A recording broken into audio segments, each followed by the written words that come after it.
Luego vamos a realizar un ejercicio en el cual se plantea en la parte A, determinar el campo eléctrico neto en en el punto P, siendo el punto P equidistante de Q3 y de Q4. Primero que todo, que siempre lo menciono, es que el campo eléctrico es una magnitud vectorial, por lo cual construimos el esquema vectorial. Primero que todo, sabemos que de las cargas positivas el campo eléctrico es radial hacia afuera o divergente, por lo cual, como una línea definida por dos puntos, la carga y el punto P, y como la carga es positiva, el vector campo eléctrico de la carga 1 queda orientado en esta dirección. Q2 positiva, campo eléctrico también radial hacia afuera, y queda orientado en esta dirección. Aunque no está a escala, aunque no está a escala, puedo esquematizar este vector de mayor longitud que este otro, porque las distancias son las mismas, pero la carga Q2 es mayor que Q1. La distancia D son iguales, por lo tanto rápidamente se deduce que este campo eléctrico 2 va a tener mayor módulo que el campo eléctrico 1. Entonces lo trazo un poquito de mayor longitud. Después tenemos Q sub 3. Q sub 3 es negativa. Y sabemos que en las cargas negativas es radialmente hacia adentro o convergente, por lo cual este es el vector campo eléctrico 3, pues generado por la carga 3, y Q sub 4 negativa, campo eléctrico generado por la carga 4.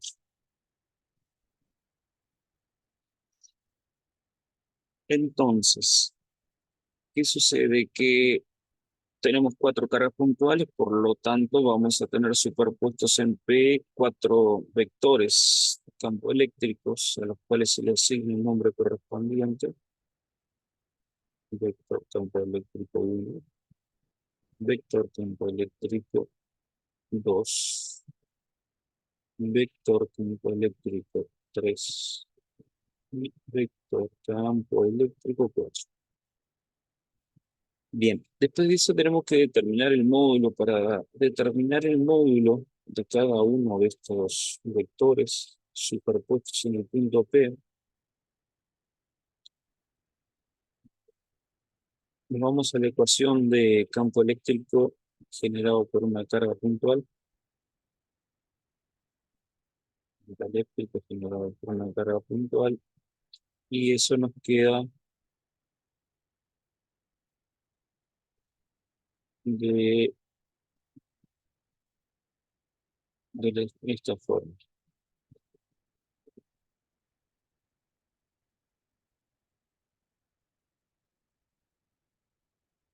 Campo eléctrico es igual.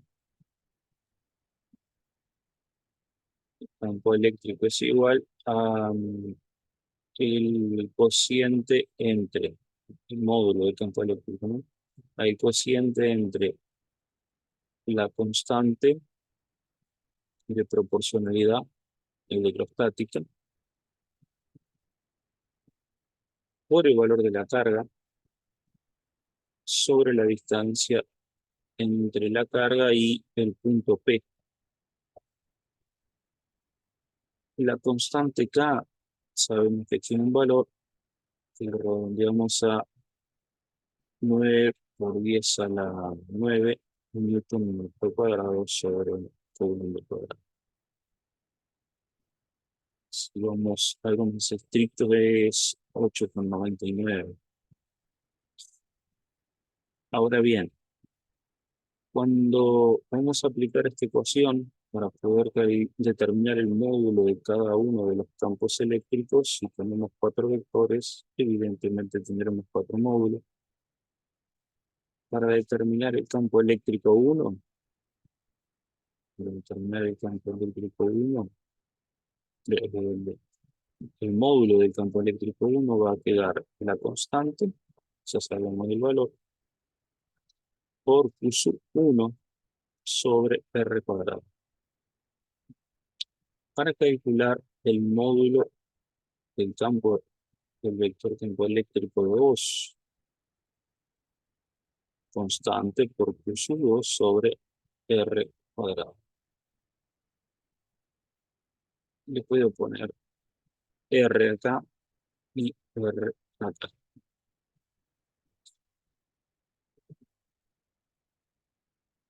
Voy a tener que calcular R. ¿Por qué? Porque nos dieron las aristas 0,12 metros y este es el punto medio o equidistante de las cargas puntuales Q3 y Q4. Entonces acá vamos a tener 6 centímetros, va a quedar 0,06 metros. Nos queda que la distancia R es la hipotenusa, R cuadrado es la hipotenusa del triángulo rectángulo que quedó formado, y eso es igual a la suma de los cuadrados de los catetos, es como al cuadrado más b al cuadrado, y le ponemos b acá. Entonces lo que hacemos es sustituir 0,12 metros al cuadrado más 0,06 al cuadrado, y después raíz de la misma, y ahí ya obtengo el valor de R. Lo demás ya está, por lo cual es sustituir y se va a obtener un número de un newton por coulomb. Y acá lo mismo, otro número, un newton por coulomb. Ahora bien,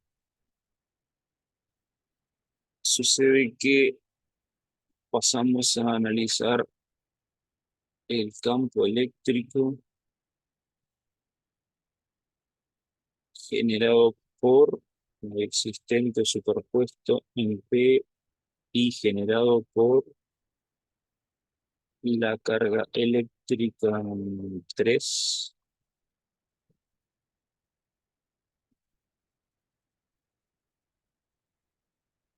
lo cual nos queda la constante por Q sub 3 sobre R cuadrado, y campo eléctrico 4 en módulo nos queda la constante por Q sub 4 sobre R cuadrado. Entonces, cuando hacemos un análisis vemos que R y R, o sea, la distancia entre las cargas es la misma, porque el punto es equidistante a las cargas, tienen igual distancia, por lo tanto este valor es el mismo que este. Q sub 3 y Q sub 4, Q sub 3 y Q sub 4 poseen el mismo valor absoluto y la constante es la misma, por lo cual se va a obtener acá un número en newton por coulomb y un número en newton por coulomb, pero vamos a ponerle el número 3 y el número 4 que son los módulos del campo eléctrico 3 y 4. Como todos los valores son iguales, sucede que el número, o sea, el módulo del campo eléctrico 3 en newton por coulomb va a ser igual al módulo del campo eléctrico 4 en newton por coulomb. Por lo tanto, cuando sumamos esos vectores que planteamos campo eléctrico 3 más 4, campo eléctrico 3 más 4 es la suma del vector campo eléctrico 3 más el vector campo eléctrico 4. Entonces, al hacer esa suma, determinamos rápidamente que los vectores tienen sentidos opuestos, por lo cual si los vectores tienen sentidos opuestos, al sumarlo implica que los módulos se resten. Entonces, va a quedar un valor menos sí mismo, menos el mismo valor. Entonces, vamos a obtener un vector nulo. No va a existir campo eléctrico por parte de la superposición del generado por QSU3 y por QSU4. Y ahí quedamos con QSU1 y QSU2. QSU1 y QSU2 son coplanares, implica que están en el mismo plano, QSU4 y QSU3 colineales en la misma dirección o en la misma línea. Y en este caso vamos a construir a trabajar entre campo eléctrico 2 y 1. Y entre el 2 y el 1 debemos construir un paralelogramo. Por lo cual, por el extremo de este vector, trazo una línea con una dirección paralela a, a la dirección de este otro vector. Y por el extremo de este, una línea paralela a la dirección de este otro vector. Por lo menos lo más preciso posible dentro de lo que puedo. Y si lo hago a escala, sí queda impecablemente bien. Y con múltiples de geometría. Entonces, después de eso sí puedo trazar el vector existente entre el vector suma entre el campo eléctrico 2 y el campo eléctrico 1. Y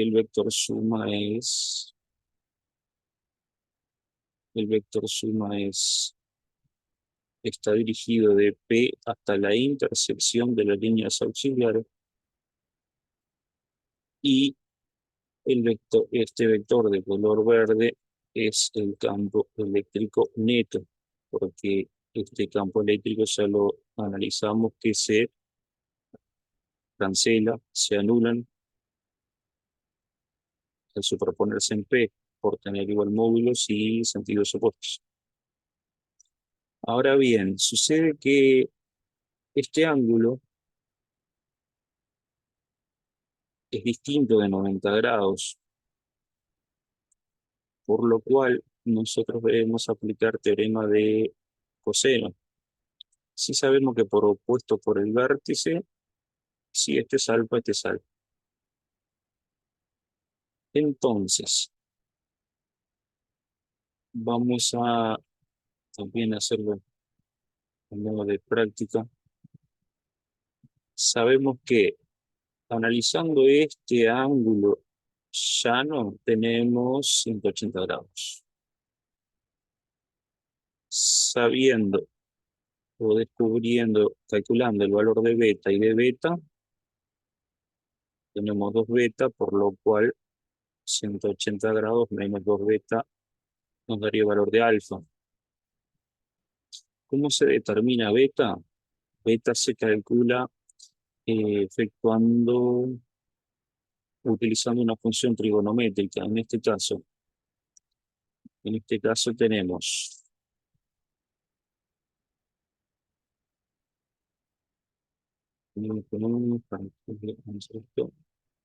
Tenemos beta, tenemos acá cateto opuesto.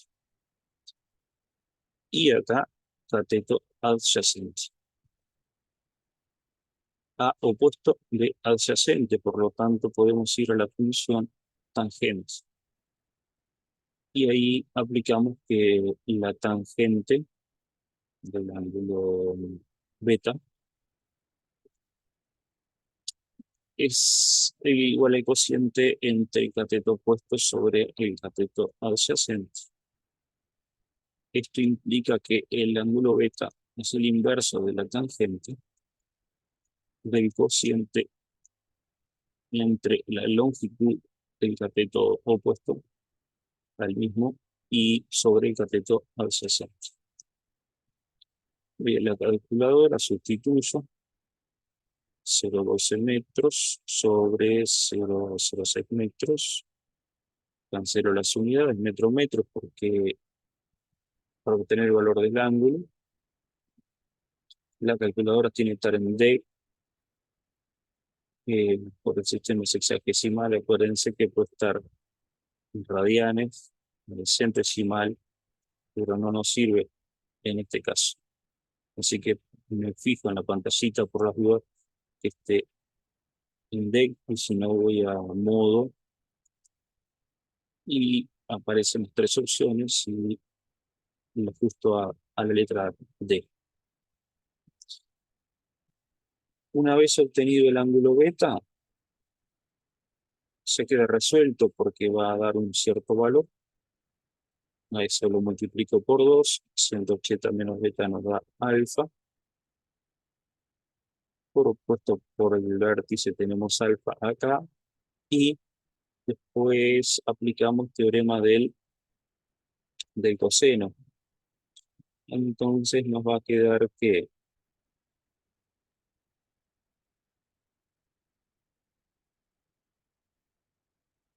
el campo eléctrico neto es igual a el módulo del campo eléctrico 1 al cuadrado más el módulo del campo eléctrico 2 al cuadrado más el doble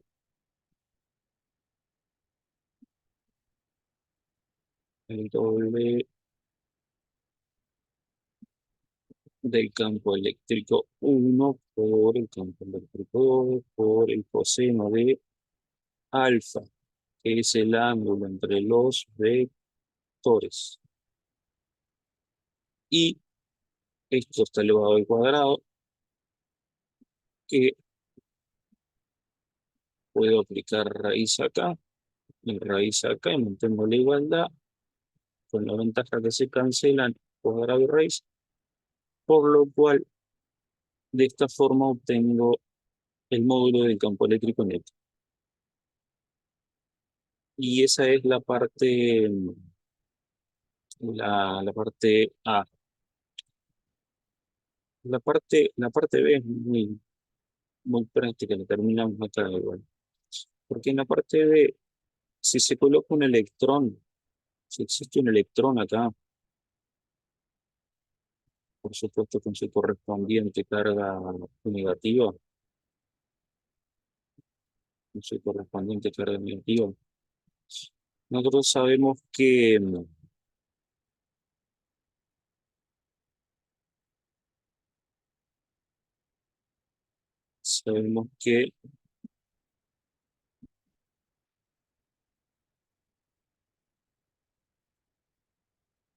por definición de campo eléctrico, el campo eléctrico es igual al cociente entre la fuerza que experimenta una carga de prueba Q0 sobre dicha carga. Y el vector campo eléctrico posee la misma dirección y sentido que la fuerza eléctrica, o también puedo decir que el vector fuerza eléctrica posee la misma dirección y sentido que la carga de prueba Q0, siempre y cuando es así, esta carga es positiva. ¿Qué sucede? Que acá la carga es negativa, por lo cual la fuerza de origen eléctrico posee un sentido opuesto, y un poquito exagerado acá, va a ser la fuerza de origen eléctrico es opuesto a el campo eléctrico neto, para que quede bien claro. ¿Por qué? Porque la carga es negativa y una carga negativa va a experimentar una fuerza eléctrica neta en el sentido opuesto al campo eléctrico neto. Y esta es la fuerza eléctrica neta. Fuerza eléctrica neta. ¿Qué sucede? Que para determinar la fuerza eléctrica neta, muy sencillo. Venimos a la definición de campo eléctrico. Despejamos de la misma y acá sustituimos en el lugar de Q la carga del electrón en valor absoluto. Y el valor absoluto de la carga del electrón lo tomamos como 1,6 por 10 a la menos 19 coulombs. Ya sabemos que es la carga elemental. Y ahí sí, finalizamos la parte A y la parte B. Así que ahora seguimos en el próximo capítulo.